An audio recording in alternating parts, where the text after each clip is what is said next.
Salut à toi jeune délinquant, je te fais une petite facecam. C'est une mini facecam, pas prise de tête, pas piqué des hannetons. C'est une facecam point de situation sur la cuisine et sur les travaux. Pourquoi? Parce que la semaine prochaine va être une semaine extrêmement chargée, que j'ai déjà vlogué, je suis déjà à 50 minutes de vlog et je me dis je vais pas blinder encore plus le vlog que ça, et je me suis dit que c'était adapté pour une facecam sur le sujet dédié de la cuisine et surtout de la semaine prochaine. Donc dans ce vlog, dans cette facecam pardon, je vais vous résumer un petit peu ce qui va se passer la semaine prochaine et ce que vous allez pouvoir constater dans les vidéos. Je fais des points de situation travaux comme ça régulièrement, j'avais fait pour l'extérieur, je vous avais fait une vidéo aussi pour vous expliquer un peu la cuisine, comment elle allait être agencée, machin et tout.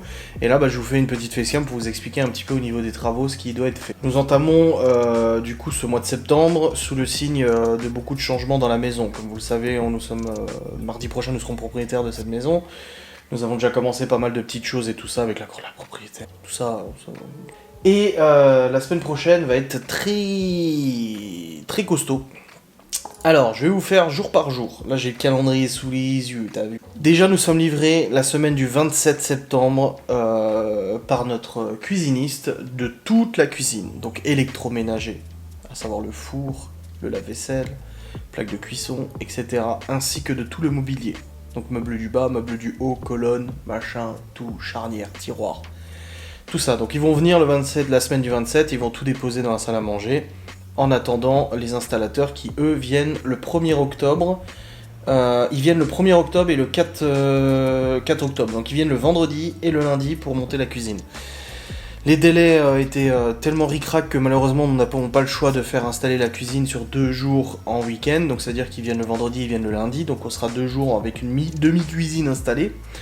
Mais bon, c'est comme ça, hein. On n'a pas le choix, ça va faire vraiment bizarre. Waouh. Et du coup, pour préparer cette venue, nous avons plein de choses à faire. Donc il nous reste concrètement 15 jours pour préparer la venue des installateurs.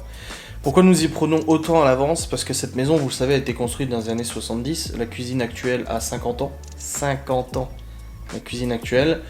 Et déjà, on doit la démonter. C'est à nous de la démonter, de la sortir de la cuisine, les meubles, machin, etc., etc. Il faut que quand les installateurs viennent, même quand les livreurs viennent, déjà, parce qu'ils vont faire un état des lieux un peu de ce qu'on a fait, il faut que la cuisine soit vide, la pièce soit totalement vide, tu vois.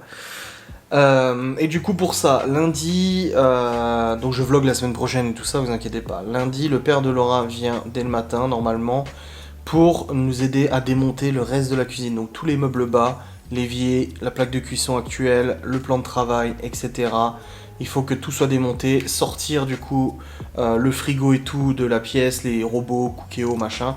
Du coup ça veut dire que pendant 2 semaines on va surtout cuisiner au Cookéo, majoritairement, parce que du coup on essaie de faire de la cuisine rapide et puis surtout sans plaque de cuisson, même si la plaque de cuisson on pourra continuer de l'utiliser de toute façon. Donc en gros, tout ce qui est vaisselle et tout ça, on pourra plus utiliser de la vaisselle, donc on l'utilisera, enfin voilà, on sera en système camping, système D, mais ça perturbera pas le quotidien à mesure où on est quand même bien organisé pour faire les repas, etc. Donc lundi, normalement, fin d'après-midi, on devrait avoir réussi à démonter toute la cuisine actuelle, donc on aura un peu un état des lieux de ce qu'il y a, parce que c'est un peu ça la surprise avec une cuisine qui a 50 ans, c'est qu'on va retirer les meubles, mais on ne sait pas ce qu'on va trouver derrière. Déjà là, j'ai retiré le vaisselier et les 2 colonnes, et nous avons découvert que le mur derrière était encore de l'ancienne tapisserie, donc la propriétaire à qui on achète la maison n'avait pas démonté la cuisine pour la homestager. Du coup, on se retrouve un peu avec de la tapisserie et tout. Le mur, on sent qu'il y a des imperfections et tout ça, donc c'est pas ouf. Enfin voilà, donc on démonte toute la cuisine et tout. Moi j'ai juste un rendez-vous lundi à 15h. Un rendez-vous pour mon intuition.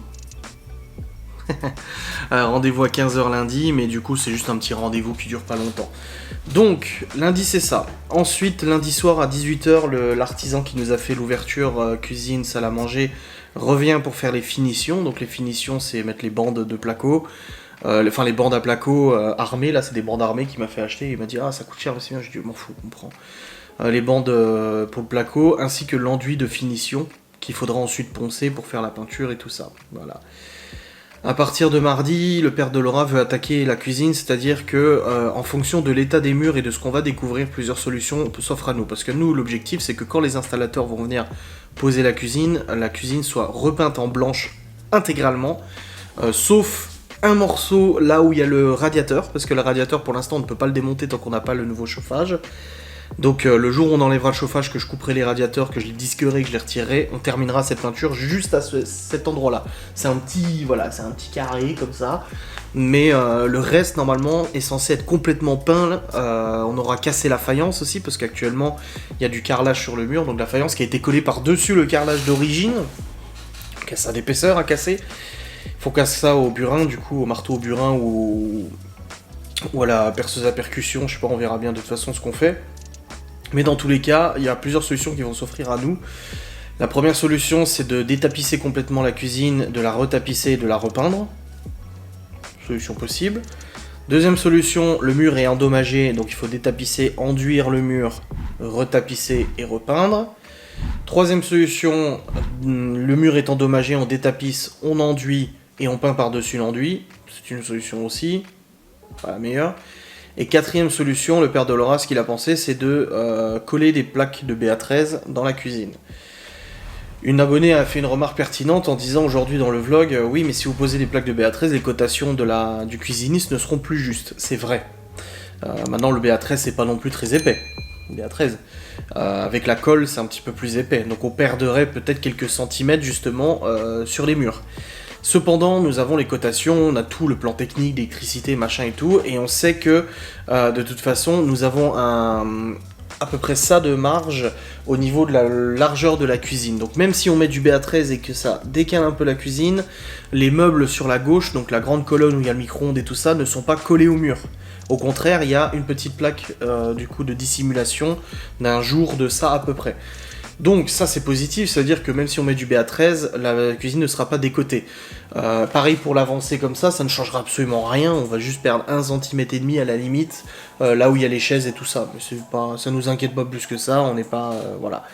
Donc ça c'est la quatrième solution. Nous avons ensuite, une fois que tout sera fait, nous avons ensuite plusieurs travaux à faire qui ont été demandés par le cuisiniste. À savoir, il faut créer une nouvelle prise de courant au niveau... Alors, il faut créer une nouvelle prise de courant au niveau du frigo. Donc le frigo maintenant va aller à gauche de la cuisine. Je vous l'ai expliqué dans la vidéo, allez retourner voir. Vous verrez. Donc il faut que mon père il ponte et il fasse une nouvelle prise de courant de l'autre côté pour brancher le frigo. Parce que sinon le frigo on est obligé de le brancher avec une rallonge dans le salon. Là ça va manger, enfin c'est n'importe quoi. Il faut créer une autre prise de courant aussi au niveau du micro-ondes qui va être installé. Parce qu'il y a une prise sur le côté mais il n'y en a pas une prise derrière. Donc il faut la mettre pile poil derrière là où le micro-ondes il va aller. Et il faut aussi faire un raccord au niveau de l'arrivée d'eau, donc du tuyau d'arrivée d'eau qui se branche sur le lave-vaisselle, parce que le lave-vaisselle actuel, nous, il est complètement à gauche, et le nouveau lave-vaisselle sera situé là où on a le four. Donc il faut que le raccord, du coup, au niveau plomberie, soit un tout petit peu étendu, et l'évacuation aussi, pour qu'on puisse brancher correctement le lave-vaisselle, et brancher correctement l'arrivée d'eau, l'évacuation, machin, etc. Donc ça, c'est des choses qui nous font extrêmement peur, hein, je vais pas vous mentir. Dans la mesure où nous, on est, comme j'ai dit, on est des débutants en bricolage, mais on a la chance d'être bien accompagnés et bien épaulés par nos parents respectifs, qui connaissent un peu plus que nous. Le père de Laura a travaillé pendant plus de 40 ans dans le bâtiment, mon père a été un diplôme d'électricien, il a été électricien, et ensuite il a énormément travaillé avec mon grand-père aussi qui était plâtrier, artisan plâtrier, et il a aussi fait énormément de choses lui-même, il a appris de lui-même le carrelage, le machin, la plomberie, toutes ces choses-là. Bon, la plomberie c'est pas un truc qui connaît plus que ça, mais voilà, il sait faire, donc on est bien épaulé, bien accompagné. Donc ça, lundi on démonte, mardi, mercredi, le père de Laura du coup trouve la solution et fait en sorte que la cuisine soit nickel. Jeudi, vendredi, on attaque, il faudra juste attendre que le placo il sèche, normalement on devrait peindre relativement vite, mais normalement jeudi, vendredi, voire vendredi plutôt, on pourrait commencer à attaquer la peinture, donc on pourra commencer à peindre du coup la cuisine en blanc. On va tout remettre en blanc, là actuellement elle est en couleur un peu brune et grise, là on va repeindre complètement en blanc pour éclairer la pièce le plus possible, et du coup fin de semaine prochaine, week-end prochain, normalement on devrait avoir la cuisine de prête pour les installateurs. Donc ça nous laisse encore une semaine de plus de battement, au cas où on ait des surprises, hein, parce que les surprises, on a compris que ça arrivait. Hein. Déjà quand on a retiré la cuisine, on pensait pas tomber sur la vieille tapisserie et le mur un peu défraîchi. Là aujourd'hui on a ouvert la cuisine sur la salle à manger, on pensait qu'il y avait du placo avec de l'isolant et on est tombé sur de la brique rouge, donc on a dû casser la brique rouge pour faire l'ouverture et tout, donc c'est plus mieux ça qu'un mur en pierre, hein, bien sûr. Mais il y a toujours des surprises de toute façon quand tu fais des travaux, surtout dans une maison qui a de l'âge et tout ça. Donc voilà, la semaine prochaine va être vraiment très motivée par les travaux. Mardi matin à 9h, on signe l'acte définitif d'achat de la maison, qu'on sera officiellement propriétaire mardi prochain. Et puis voilà, donc là c'est tout ce qui va se passer. Et il est possible que la semaine prochaine nous recevions un appel du chauffagiste qui va nous donner une date pour l'installation du poêle à pellets, du ballon d'eau chaude. Bon, le poêle à pellets, il peut déjà l'installer maintenant, c'est pas un problème. Mais le problème du ballon d'eau chaude, c'est qu'il va venir en lieu et place de la chaudière actuelle. Donc si on veut qu'il installe le ballon d'eau chaude, on va devoir couper la chaudière et du coup, il va rester du gaz dans la citerne et il faut qu'on la vide. Donc on ne sait pas trop comment s'y prendre pour l'instant. On va essayer de consommer le plus possible. De toute façon, là, il fait pas très chaud, on a rallumé les chauffages de toute manière, donc ça va vite partir. Mais en gros, on devrait avoir des nouvelles du chauffagiste pour l'installation du poêle à pellets et tout ça. En plus, il doit percer un trou dans le mur, du coup avec une carotteuse et tout ça, donc ça nécessite quand même pas mal de travail et tout. Donc on aurait pu commencer tous ces travaux de cuisine, pas la semaine prochaine mais la semaine d'après. Mais vu qu'on veut se laisser une semaine de battement pour être sûr de faire les finitions et au cas où qu'on ait des surprises, on préfère avoir une semaine de marche, voilà. On n'a pas envie d'arriver la semaine du 27, que le mec vienne déposer la cuisine et qu'on se dise « Oh, on est dans le rush, comment on va faire d'ici le premier pour tout terminer ?» Non, soyons prudents, essayons de faire ce qu'on peut. Après, c'est vrai que c'est difficile parce que tu sais, ça fait 1 an et demi qu'on vit ici, qu'on fait en sorte que la maison soit toujours bien rangée, bien propre et tout. Et là, on arrive à une période critique où malheureusement, on ne peut plus aussi bien ranger qu'on le voudrait parce qu'on a moins de place vu qu'on a retiré des meubles. C'est ça la cause des travaux, donc on nettoie 3 fois plus, hein, le sol, machin, l'aspi, la serpillière, donc ça demande beaucoup plus de boulot. Mais on sait que c'est pour la bonne cause et qu'une fois que j'arrive même pas à réaliser la cuisine quand elle sera installée, j'arrive même pas à réaliser, tu vois. Mais bon, ça va être sympa. Bref, voici pour ce point de situation, j'espère qu'il vous a plu.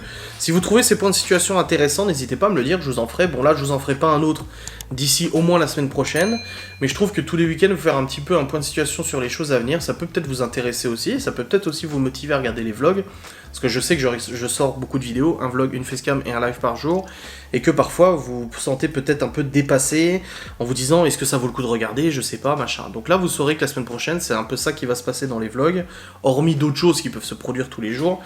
Et voilà, donc je vous fais des bisous, je vous dis à très vite, je vous souhaite une très bonne journée, un très bon week-end si vous regardez cette vidéo le samedi. Des bisous, salut.